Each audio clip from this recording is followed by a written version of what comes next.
Hello everyone, welcome to the Aimers. I am Alka Shoran. आज हम लोग डिस्कशन करने वाले हैं लास्ट 10 डेज़ में।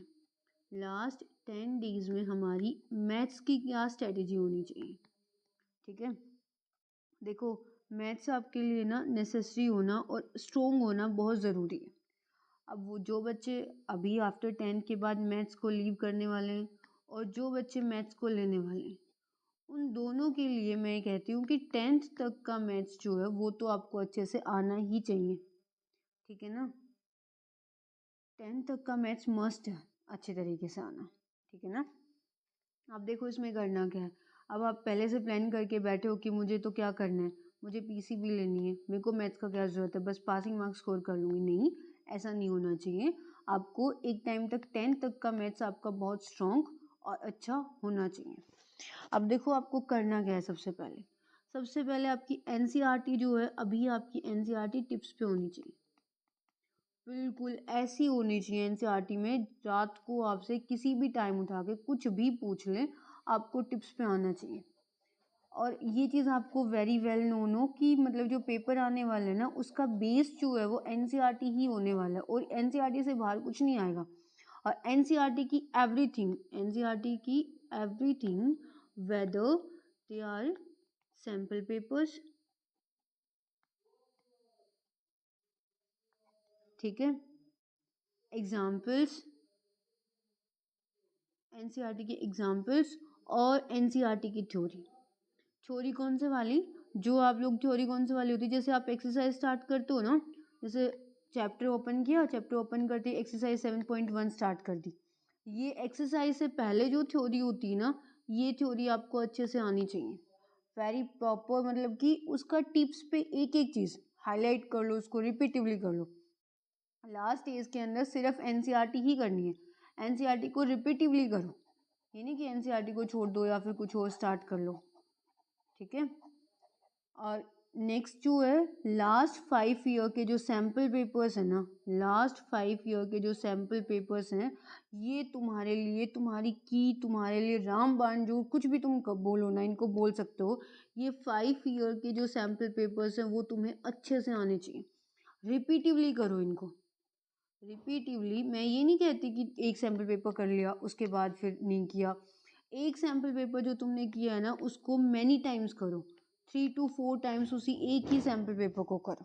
ठीक है, हो गए 3 से 4 बार। अभी एनसीईआरटी को ख़त्म कर लो।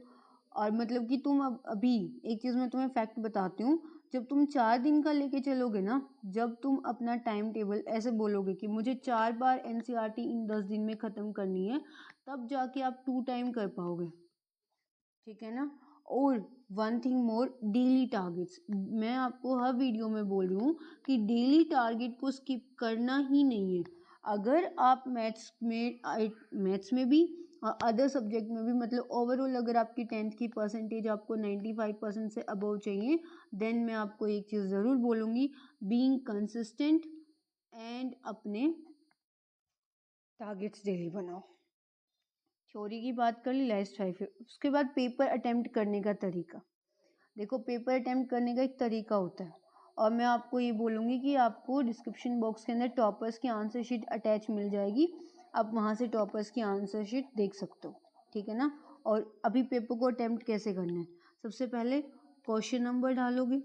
क्वेश्चन नंबर्स डालने के बाद नेक्स्ट थिंग जो डालनी है ना, अपना जैसे पेपर के अंदर, जैसे आप लोग कुछ बहुत ज़्यादा ऐसे चालाक टाइप के बच्चे होते हैं, वो स्टेप्स को स्किप कर देते हैं, स्टेप्स को मैथ्स में स्किप कर देते हैं और कुछ जो है शॉर्टकट मेथड्स की साइड जाते हैं।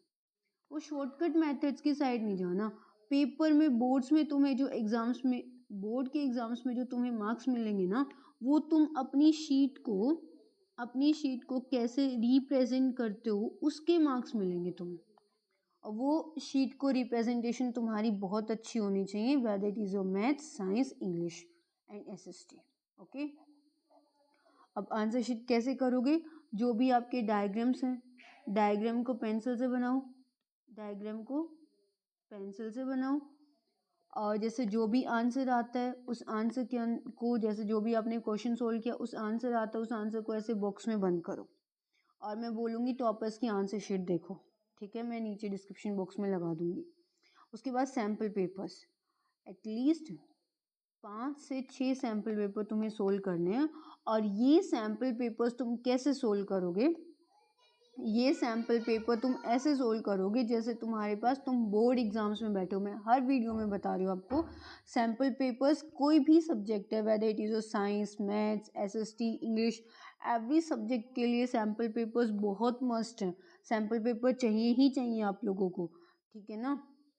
और सैम्पल पेपर को ऐसे करना है एग्ज़ाम हॉल से, मतलब ऐसे नहीं करना कि तुम डायरेक्टली एग्ज़ाम वाले दिन ही पेपर अटेम्प्ट करके देखो, नहीं, उससे पहले तुम पेपर की तरह अटेम्प्ट करके देखोगे एग्जैक्टली सैम्पल पेपर। और सैम्पल पेपर अपना जो teacher, school teacher experienced, tuition teacher, आपका एल्डर ब्रदर सिस्टर, उससे उस पेपर को चेक करवाओ, पेपर को चेक करवाओ।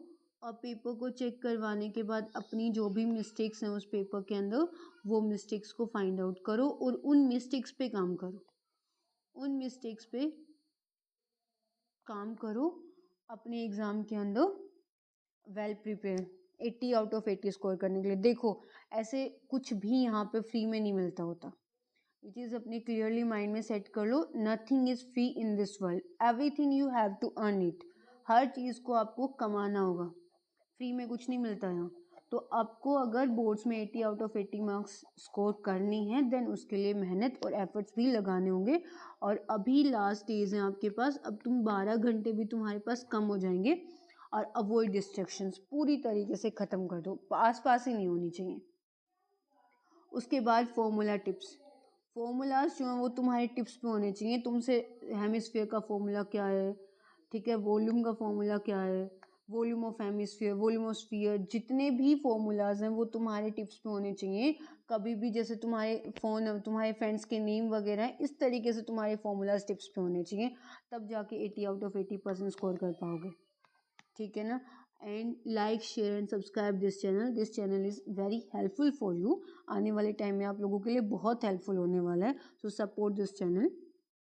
अब हम बात करते हैं डोंट डूज, क्या चीज़ें नहीं करनी। अब लास्ट में, एग्ज़ाम के लास्ट में पहुंच के, लास्ट डेज के अंदर कोई भी रेफरेंस बुक जो है, कोई भी reference book like RS Agarwal, RD Sharma, ये बुक्स नहीं करनी। इनको कर लिया तुमने, जितना करना था पहले तुम कर चुके हो, अब इन बुक्स को टच नहीं करना, रेफरेंस बुक को अवॉइड करो। अब तुम्हारे लिए जो कुछ है वो तुम्हारी NCERT है, follow it, follow it blindly करो, इसको ब्लाइंडली NCERT को फॉलो करो, इससे बाहर पेपर में कुछ नहीं आएगा। पेपर के अंदर जो कॉन्सेप्ट्स हैं वो NCERT के ही आएंगे।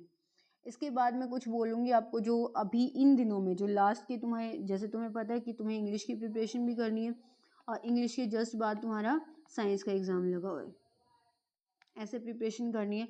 तो इसके अंदर जो ये तुम्हारे पेपर को चैप्टर्स हैं, real number, polynomial, statics, probability, coordinate geometry, some applications of trigonometry, ये वाले जो चैप्टर्स हैं लास्ट वाले, ये चैप्टर्स जो हैं 30 to 35 मार्क्स की वेटेज वाले चैप्टर्स हैं, और ये ईजी भी हैं।